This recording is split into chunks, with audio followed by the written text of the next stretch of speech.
Assalamualaikum warahmatullahi wabarakatuh. Halo semuanya, selamat siang. Semoga masih selalu dalam keadaan sehat walafiat ya. Tanpa ada kekurangan suatu apapun, masih dalam keadaan normal ya. Oke, pada kesempatan kali ini saya ucapkan terima kasih pada kelompok yang sudah mempresentasikan pada siang kali ini tentang generalisasi dan juga analogi ya. Terima kasih sebelumnya. Oke, saya akan mencoba untuk memberikan paparan pendapat saya sekaligus pandangan saya tentang generalisasi dan juga analogi. Yang pertama yang akan kita bahas tentang generalisasi ya.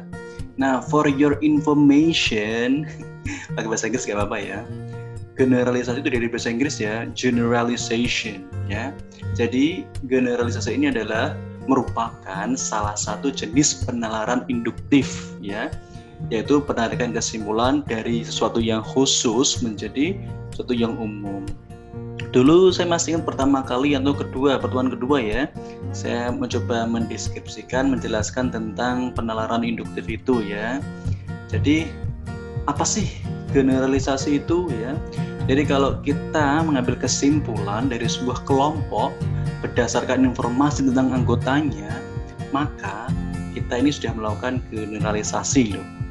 Jadi kelompok-kelompok ini itu bisa berupa organisasi ya, bisa berupa suku bangsa, ataupun jenis benda, ataupun sebuah konsep atau teori.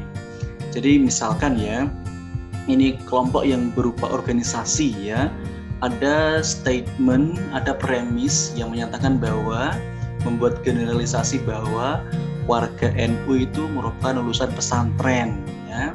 Ada lagi sebuah generalisasi yang menyatakan bahwa orang Madura itu biasanya memiliki rambut ikal. Nah, seperti itu ya. Ada lagi yang menyatakan tentang benda ya, sejenis benda lah gitu. Sepeda motor buatan orang Jepang itu ternyata jauh lebih ekonomis daripada buatan negara barat. Itu namanya generalisasi. Benar tidaknya akan kita cross check bareng-bareng nanti ya.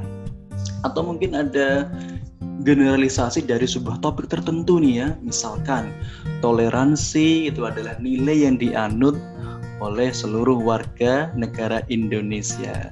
Benar ya? Nah, nanti kita akan mencoba meng-cross check bagaimana cara-cara kita membuat generalisasi yang kuat dan meyakinkan ya. Kadang banyak orang yang menyatakan suatu argumen mengambil pukul rata terhadap suatu kasus ya. Bisa jadi itu adalah sebuah penarikan generalisasi yang sangat-sangat lemah.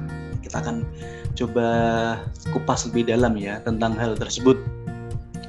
Oke, yang pertama ya, perlu kita ketahui bahwa informasi yang kita dapat ya itu bisa saja berasal dari sebuah pengamatan dari diri kita sendiri ya terhadap setiap anggota kelompok atau sumber-sumber yang lain. Namun dalam generalisasi ini, informasi yang kita gunakan untuk menilai sebuah kelompok itu sebenarnya tidak lengkap. Kenapa? Kenapa? Karena kita mengambil sudut pandang kita ini hanya dari sebagian, tapi kita generalisir untuk semuanya, untuk semua kelompok ya. Bukan seluruh anggota kelompok kita ambil terus kita buat generalisasi, tapi kita hanya mengambil sebagian terus kita kenakan untuk seluruh anggota kelompok itu. Nah, karena itu kesimpulan yang didapat dari generalisasi hanyalah sebatas dugaan, bukan pernyataan mutlak secara benar, gitu ya. Oke, ini akan saya berikan contoh ya. Ini ada tweet ya, ada tweet dari seorang netizen yang katanya maha benar itu ya. Nah, tweet ini berisi seperti ini ya. Tahukah kamu bahwa orang Indonesia itu suka makanan pedas? Nah, itu generalisasi yang dipukul rata untuk semua orang Indonesia. Jadi menurutnya dia, si netizen ini, orang Indonesia itu sangat suka makanan yang pedas. Nah, tweet tersebut membuat kesimpulan umumnya tentang selera makanan sebuah kelompok, yaitu orang Indonesia. Mungkin saja ini ya, si pembuat tweet ini ini sering bertemu dengan orang yang suka makanan pedas ya.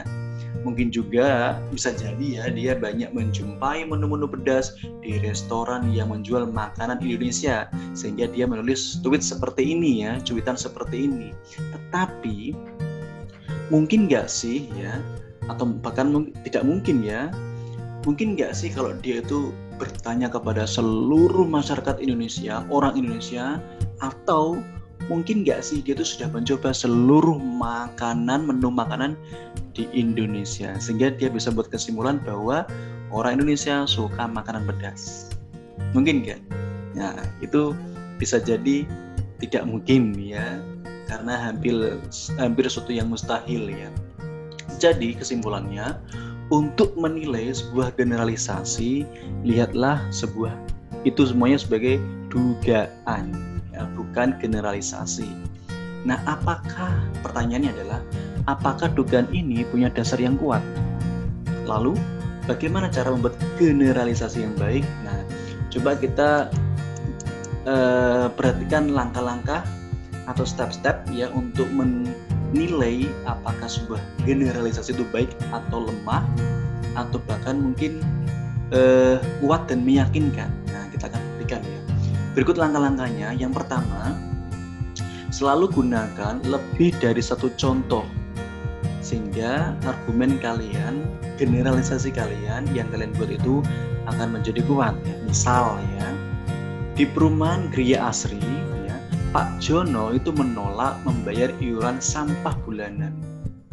Terus ada si netizen ya membuat kesimpulan, oh ternyata penghuni perumahan Gria Asri ini memang sangat kikir ya.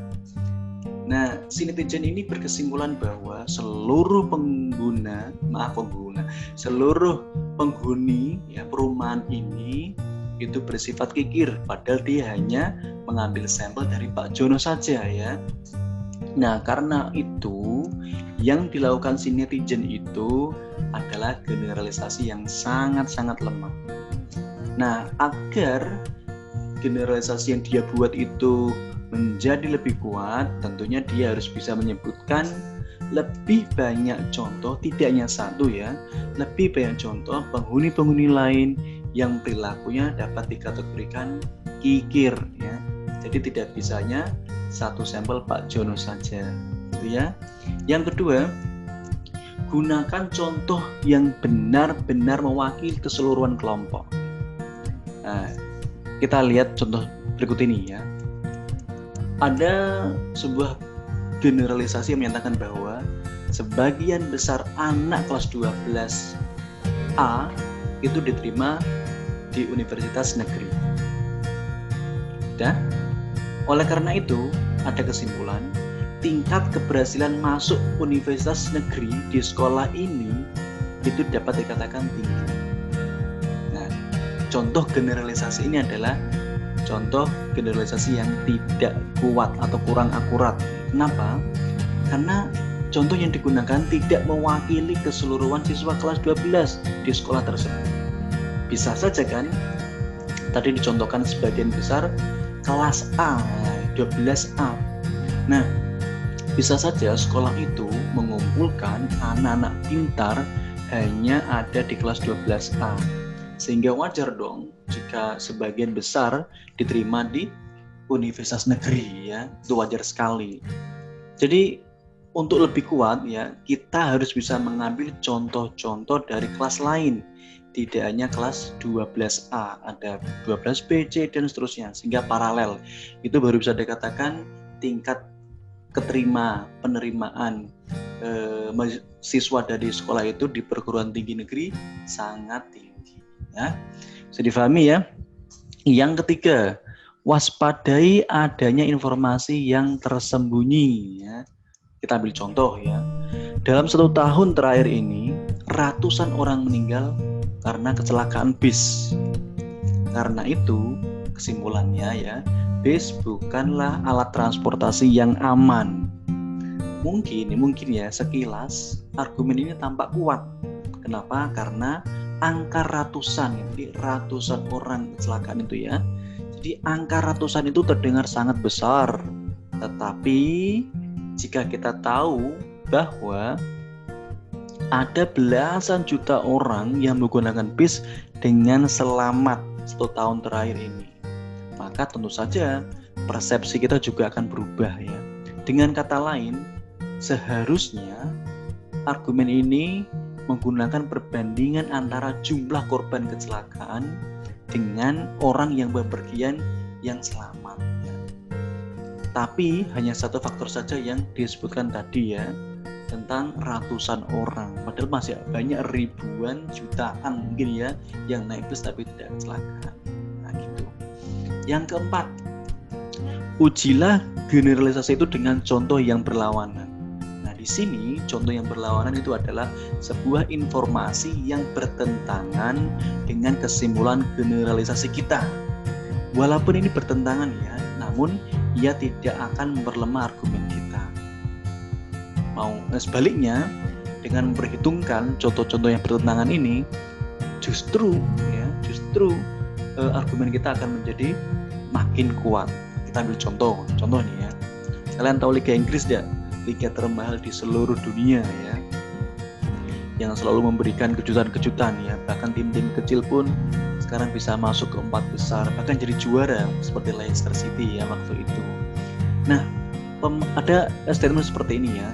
Sebuah generalisasi menyatakan bahwa pemain sepak bola di Liga Inggris digaji sangat tinggi. Kira-kira pernyataan generalisasi ini benar atau salah? Nah, tentu saja ini lemah ya. Ini adalah contoh generalisasi yang lemah. Kenapa? Karena kita tahu ya bahwa Liga Inggris itu tidak hanya Liga Premier ya, ada divisi-divisi di bawahnya ya. Jadi yang digaji tinggi di sini itu hanya pemain Liga Inggris yang ada di level atas, namanya Premier League. Masih ada Championship, masih ada divisi 1, divisi 2 dan seterusnya. Nah, jadi ini generalisasi semacam ini itu tidaklah tepat ya. Oleh karena itu, supaya generalisasi ini jadi kuat dan meyakinkan, nah kita rubah premis seperti itu ya. Kita jadikan seperti ini. Umumnya pemain sepak bola Liga Inggris digaji sangat tinggi, kecuali pemain dari klub-klub divisi bawah. Itu baru benar ya. Nah, dengan penambahan kata umumnya dan kecuali, kita bisa mempersempit kesimpulan kita, namun sekaligus memperkuat generalisasi itu. Jadi kalau bisa saya rekap ya, ada 4 cara yang bisa kita lakukan dalam membuat generalisasi yang kuat, sekaligus mengecek apakah statement generalisasi yang ada itu lemah atau tidak akurat. Yang pertama ya, agar generalisasi yang kita buat kuat, satu, kita harus gunakan lebih dari satu contoh tadi ya. Yang kedua, gunakan contoh yang benar-benar mewakili keseluruhan isi kelompok itu. Yang ketiga, harus waspadai adanya informasi yang tersembunyi. Dan yang keempat adalah uji generalisasi dengan contoh yang berlawanan gitu. Oke, sekarang kita masuk ke bab yang kedua tentang analogi ya. Jadi analogi ini adalah ya, penggunaan contoh yang memiliki kemiripan dengan topik yang kita bicarakan. Nah, jika ada premis yang menunjukkan kesamaan antara dua hal atau dua benda, misalkan dengan menggunakan kata seperti, bagaikan, ibarat, dan lain sebagainya, kemungkinan ya argumen tersebut menggunakan analogi. Jadi di sini analogi itu sangat berguna dalam kehidupan kita sehari-hari. Dengan analogi kita bisa menjelaskan suatu hal kepada orang lain yang belum mengerti. Kita ambil sampel ya. Ada seorang perempuan namanya Dewi ya. Dewi ini ingin membuat adiknya ini baru masuk SD ya. Dia pengen membuat adiknya ini paham mengapa menyontek itu perbuatan yang tidak baik atau perbuatan yang tercela ya. Lantas Dewi berkata sama adiknya, "Adik-adik, kita tuh tidak boleh menyontek loh, Dek." "Kenapa, Kak?" Ya, karena menyontek itu adalah seperti perbuatan mencuri. Kenapa? Ia mengambil milik orang lain secara diam-diam. Ia pakai untuk dirinya sendiri, tapi pemilik aslinya tidak dapat apa-apa. Nah, argumen Dewi ini itu menganalogikan perbuatan menyontek sebagai suatu tindakan pencurian untuk menjelaskan mengapa sih menyontek ini adalah perbuatan yang buruk. Nah, jika Dewi ini menjelaskan bahwa menyontek itu bertentangan dengan tujuan pendidikan kepada adiknya ya, Dik, jangan menyontek karena itu bertentangan dengan tujuan pendidikan Indonesia. Tentu saja adiknya nggak akan ngerti. Tapi anak yang baru masuk SD akan lebih mudah memahami kenapa mencuri itu tidak baik dengan cara kita memberikan analogi bahwa menyontek itu seperti mencuri. Pasti dia akan paham. Itu namanya analogi ya. Nah, untuk membuat analogi yang baik dan mudah difahami, ada beberapa tahapan yang harus kita lalui ya. Yang paling pertama ya, kita harus bisa membuat contoh yang digunakan ya harus sesuai dengan fakta. Nah, pada dasarnya contoh itu adalah sebuah premis dari sebuah argumen ya. Agar kesimpulan itu dari argumen itu kuat, maka premisnya harus benar-benar sesuai, harus benar dan sesuai dengan fakta yang ada. Banyak kok orang yang memakai peribahasa atau dongeng ya sebagai contoh dalam sebuah analogi. Misalnya ya, ada analogi seperti ini ya. Premisnya seperti ini. Kita harus tabah jika ditindas oleh orang lain. Nah, ketabahan ini akan berbuah baik. Seperti kisah bawang putih ya, yang menerima mukjizat karena selalu sabar walaupun sering dizolimi sama bawang merah dan ibu tirinya. Itu premisnya seperti itu. Nah, sebenarnya analogi seperti ini sangat lemah ya. Kenapa sangat lemah? Karena cerita bawang merah dan bawang putih itu tidaklah benar-benar terjadi atau nyata. Nah, akibatnya banyak orang itu sulit percaya bahwa ketabahan itu betul-betul akan berbuat baik hanya mendengar dari kisah bawang merah dan bawang putih. Jadi sampelnya harus benar-benar nyata dan sesuai fakta, bukan sebuah harapan dan juga cerita. Yang kedua, pastikan contoh kita itu memiliki cukup banyak kemiripan dengan topik yang kita bicarakan. Contoh tidak harus persis dengan topik argumen. Nah, kalau kita lihat kembali ya tadi contoh si Dewi tadi ya, Dewi kan menganalogikan menyontek itu sebagai mencuri, pencontek pencuri kan. Nah, orang yang menyontek itu mengambil hasil pemikiran orang lain, sedangkan pencuri itu mengambil benda fisik orang lain.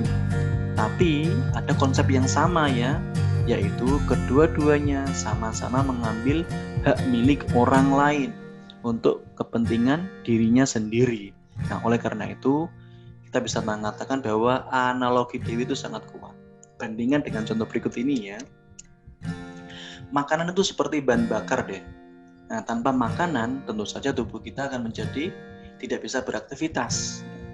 Kadang sih analogi seperti ini sangat populer ya. Padahal kalau kita telisik lebih dalam, analogi ini adalah analogi yang sangat lemah. Kenapa? Karena terlalu banyak perbedaan antara fungsi makanan untuk tubuh manusia dan fungsi bahan bakar untuk mesin. Makanan itu tidak hanya berpengaruh terhadap energi tubuh. Makanan juga bisa berpengaruh terhadap berat badan, kesehatan, bahkan hormon ya, sehingga berdampak pada emosi kita. Nah, semakin banyak perbedaan antara dua hal yang dibandingkan ini, tentu saja semakin lemah pula analogi yang kita miliki. Nah, itulah langkah-langkah dalam membuat analogi yang kuat dan meyakinkan. Nah, perlu kita ingat bahwa satu analogi itu hanya berlaku untuk satu premis saja, tidak boleh lebih ya. Oke, itulah kesimpulan yang bisa saya sampaikan pada siang kali ini. Terima kasih atas perhatiannya. Semoga sehat selalu. Kita insya Allah ketemu lagi minggu depan. Assalamualaikum warahmatullahi wabarakatuh. Bye.